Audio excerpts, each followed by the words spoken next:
തെരഞ്ഞെടുപ്പിലുണ്ടായ അതിഭയങ്കരമായ തിരിച്ചടിക്ക് പിന്നാലെ ഇടതുപക്ഷ ജനാധിപത്യ മുന്നണി അതിഭയങ്കരമായ ഒരു പ്രതിസന്ധി ഉരുണ്ടുകൂടിയിരിക്കുകയാണ് എന്നാണ് മാധ്യമങ്ങളും നിരീക്ഷകരും മറ്റ് താത്വികന്മാരും ഒക്കെ പറയുന്നത്.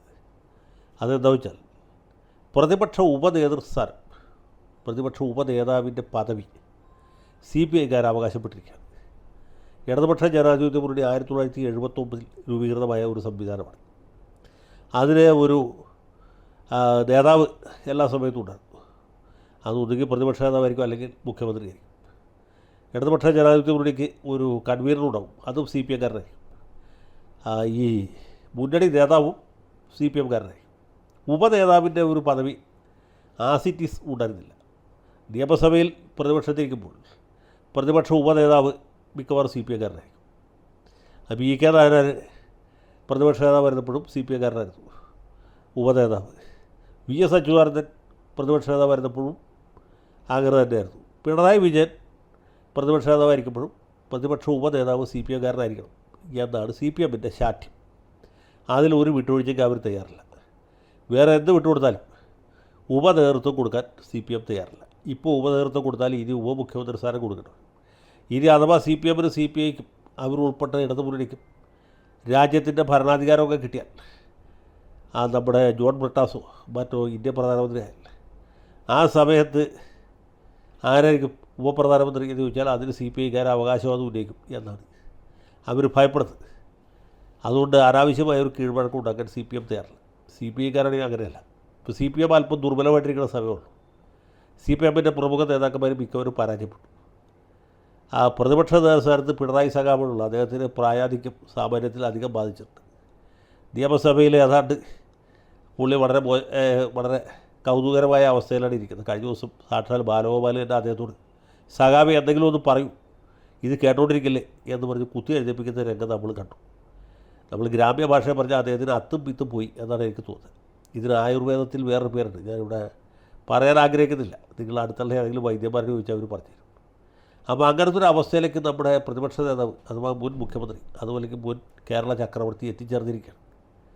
പിന്നെ അദ്ദേഹത്തെ കഴിഞ്ഞാൽ രണ്ടാം സ്ഥാനത്തിരിക്കുന്നത് KN ബാലഗോപാലാണ്. പ്രതിപക്ഷ ഉപനേതാവ് എന്ന പദവി കിട്ടിയിട്ടില്ല, പാർട്ടിയുടെ ഉപനേതാവ്, നിയമസഭാ കക്ഷിയുടെ ഉപനേതാവ് അത് ബാലഗോപാലാണ്. ബാലഗോപാലിൻ്റെ കാര്യം അതിനേക്കാൾ കഷ്ടമാണ്. പുള്ളിക്ക് പ്രായാധിക്യം ബാധിച്ചിട്ടില്ല, പക്ഷേ വാക്കുകൾ അങ്ങനെ വരില്ല. വാക്കുകൾക്ക് വലിയ ക്ഷാമമുള്ള ആളാണ്. മിതഭാഷിയാണ്, മൃദുഭാഷിയാണ്. എഴുന്നേറ്റത് കൈ ചൂണ്ടി വർത്തമാനം പറയാനറിയില്ല. അത് അദ്ദേഹത്തിൻ്റെ മാന്യത കൊണ്ടായിരിക്കാം, അന്തസ്സ് കൊണ്ടായിരിക്കാം, തറവാടിത്തം കൊണ്ടായിരിക്കാം, മറ്റു പലതുകൊണ്ടുമായിരിക്കാം. പക്ഷേ ഒരു പ്രതിപക്ഷ ഉപനേതാവിൻ്റെ സ്ഥാനത്ത് തൻ്റെ അടുത്തോടെ ഇരിക്കാനും ചാടി എഴുന്നേക്കാനും മുഖ്യമന്ത്രിയുടെയും മറ്റ് മന്ത്രിമാരുടെയൊക്കെ നേരെ കൈ ചൂണ്ടി സംസാരിക്കാനും ആക്രോശിക്കാനും ഒന്നും ബാലഗോപാലിനെ കൊണ്ട് പറ്റില്ല.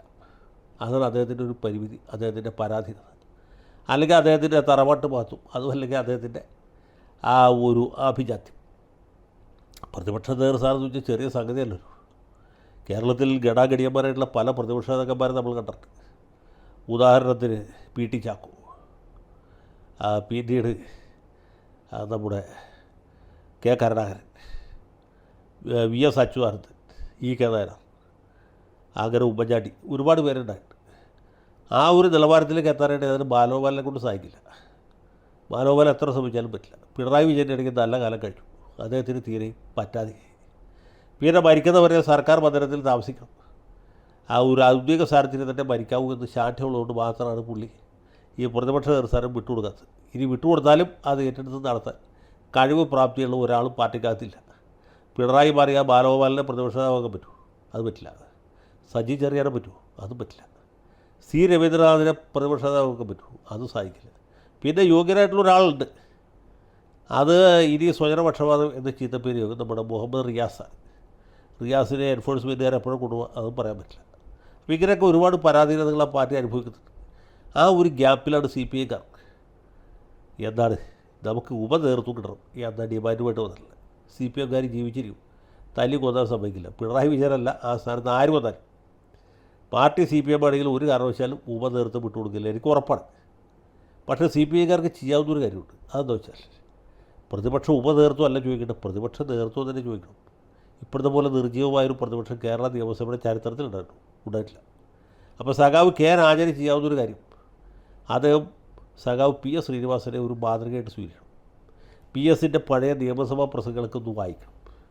പി എസ് ശ്രീനിവാസൻ എങ്ങനെയാണ് നിയമസഭയിൽ ഇടപെട്ടത്, എങ്ങനെയാണ് ചാടി എഴുന്നേറ്റ് കർമ്മപ്രശ്നങ്ങൾ ഉന്നയിച്ചത്, എങ്ങനെയാണ് സബ്മിഷൻസ് അവതരിപ്പിച്ചത്, എങ്ങനെയാണ് ഫലപ്രദമായിട്ട് നിയമസഭാ നടപടിയിൽ ഇടപെട്ടത്, പ്രത്യേകിച്ച് 1992 മുതൽക്ക് 96 വരെയുള്ള സമയത്ത്. അത് പ്രത്യേകിച്ചൊന്ന് വായിക്കണം. കാരണം എന്താ വെച്ചാൽ അന്നാണ് വി എസ് അച്യുതാനന്ദൻ ആദ്യമായിട്ട് പ്രതിപക്ഷ നേതൃസ്ഥാനത്ത് വന്നത്. അതുവരെ ഇ കെ നായനാരാണ്. 91, 92 നായനാരാണ്. നായനാർ പാർട്ടി സെക്രട്ടറിയായിട്ട് വന്നപ്പോൾ അച്യുതാനന്ദൻ പ്രതിപക്ഷ നേതാവായി. അച്യുതാനന്ദൻ അതിന് മുമ്പ് ഒരിക്കലും ഇതുപോലൊരു സ്ഥാനം വഹിച്ചിരുന്നില്ല. അതുകൊണ്ട് തന്നെ അദ്ദേഹത്തിന് ഇതിനെപ്പറ്റി യാതൊരു ധാരണയും ഉണ്ടായിരുന്നില്ല. അച്യുതാനന്ദൻ ഈ റൂൾസൊക്കെ പഠിച്ചത് പിന്നീടാണ് അദ്ദേഹം ഒരു ഗടാഗടി ഭയങ്കരനായ പ്രതിപക്ഷ നേതാവായിട്ട് മാറിയത്. ഈ 92, 96 കാലത്ത് വി എസിന് ഈ വക ഒരു പരിപാടി അറിയില്ല. മാത്രമല്ല ഇദ്ദേഹത്തിൻ്റെ നീട്ടിയും കുറുക്കിയുള്ള സംസാര ശൈലി, ആംഗ്യ വിക്ഷേപങ്ങളെ കാണുമ്പോൾ ആളുകൾ ചിരിക്കുകയാണ് ചെയ്തത്. കോൺഗ്രസ്സുകാരെ ആർത്തിച്ചിരിക്കും, CPM-കാരെ അടക്കിച്ചിരിക്കും. കേരള നിയമസഭയിൽ അതുപോലത്തെ പെർഫോമൻസ് പണ്ടാരും നടത്തിയിട്ടില്ല.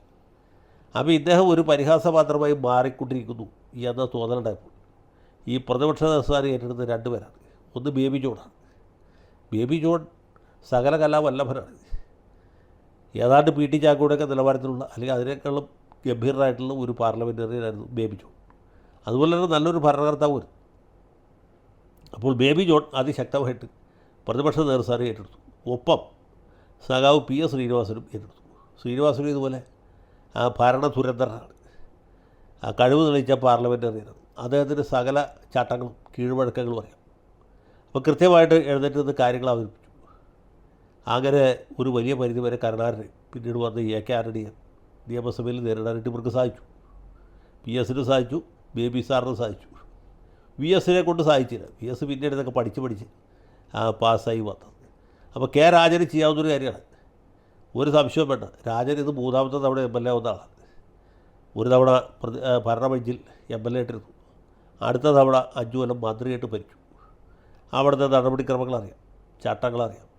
ഇതറിയാൻ പാടുള്ള ചട്ടങ്ങളൊക്കെ വായിച്ച് പഠിക്കണം. ഇത് 3ാമത്തെ ടേമാണ്. അപ്പോൾ ധൈര്യസമേതം ആ ഉത്തരവാദിത്വം ഏറ്റെടുക്കുക. പ്രതിപക്ഷ നേതാവ് കെ രാജനാണ് എന്ന് സങ്കല്പിക്കുക. എന്നിട്ട് അവിടെ ശക്തമായിട്ട് ഇടപെടുക, ചോദ്യങ്ങൾ ചോദിക്കുക, സബ്മിഷൻസ് അവതരിപ്പിക്കുക, ക്രമപ്രശ്നങ്ങൾ ഉന്നയിക്കുക, അടിയന്തര പ്രമേയത്തിന് നോട്ടീസ് കൊടുക്കുക, ഇറങ്ങിപ്പോക്കിയത് ആഹ്വാനം ചെയ്യുക. ഇതൊക്കെ ചെയ്തു കഴിഞ്ഞാൽ കുറച്ച് കഴിയുമ്പോൾ ആളുകൾ പിണറായി വിജയനെ ബാലഗോപാലിലേക്ക് വിസ്മരിക്കും. ഇവരൊക്കെ വെറും പാഴുകളാണ്, നിയമസഭയ്ക്ക് വെറുതെ അലങ്കാരമായിട്ട് ഇരിക്കുന്നു എന്ന് മാത്രമേ ഉള്ളൂ എന്നുള്ള ആളുകൾക്ക് മനസ്സിലാവും. അപ്പോൾ കെ രാജനാവും കേരളത്തിൻ്റെ യഥാർത്ഥ പ്രതിപക്ഷ നേതാവ്. അപ്പോൾ എൻ്റെ അഭിപ്രായത്തിൽ കെ രാജന് ചെയ്യാവുന്നൊരു കാര്യം പി എസ് ശ്രീനിവാസൻ്റെ ഒരു പടം ഫ്രെയിം ചെയ്ത് അദ്ദേഹത്തിൻ്റെ വീട്ടിലും ഓഫീസിലും സൂക്ഷിക്കാം. കാലത്ത് വീട്ടിൽ നിന്ന് പുറപ്പെടുമ്പോഴും നിയമസഭയിലേക്ക് പോകുമ്പോഴും ഈ പടത്തിൻ്റെ മുമ്പിൽ തൊഴുതട്ട് പോകുക. എന്നിട്ട് തൊഴുത മാത്രം പോരാ, പി എസ് ശ്രീനിവാസനെ മനസ്സ് വിചാരിച്ചുകൊണ്ട് നിയമസഭാ നടപടിയിൽ പങ്കെടുക്കുക. അങ്ങനെ തീർച്ചയായിട്ടും സഖാവ് രാജൻ വിജയിക്കും. ഉപനേതൃസ്ഥാനത്തിലൊന്നും ഒരു കാര്യമില്ല, യാതൊരു കാര്യവുമില്ല. അതുകൊണ്ട് രാജൻ എൻ്റെ ഒരു ദീർഘകാല സുഹൃത്താണ്. അദ്ദേഹത്തോട് എനിക്ക് നൽകാവുന്നൊരു ഉപദേശവും നിർദ്ദേശവും ഇത് മാത്രമാണ്. കേരളത്തിൻ്റെ പ്രതിപക്ഷ നേതൃസ്ഥാനം ഏറ്റെടുക്കുക. ഈ മരപ്പാടികളെ മറക്കുക, വിസ്മരിക്കുക.